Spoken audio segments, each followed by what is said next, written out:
ګرمي به ډېره خلک به راغلي وو، ناست به اوبو ته به وغورځېدو.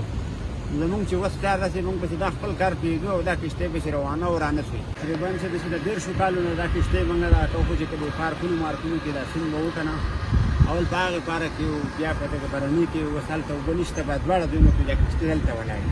دې غریبوالی دی که روزګار نشته، مېلمه راشي زمونږ سره لږ وګرځي را وګرځي، یو هغه هم خوشحاله شي او زمونږ هم په وخت مناسب څه مزدوري وشي. دا تقریبا ته 10 کښتو والی دي، په نمبر مونږ کښتۍ وباسو او نو مونږ وایو چې را مزدوري به هر څنګه یې که لږه وي که ډېره خو یو شان دی. دا 400 روپۍ اخلي د 4 کسانو د تلو د راتلو، که رسي 2 ماشومان 3 ورسره یې هم خیر دی.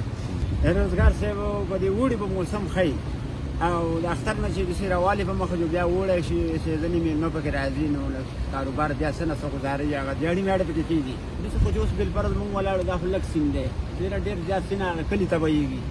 نو دا بالفرض دا به اکثره ټول غوټه به او ګرمي به ډېره خلک به راغلي وو، ناست به اوبو ته به وغورځېدو.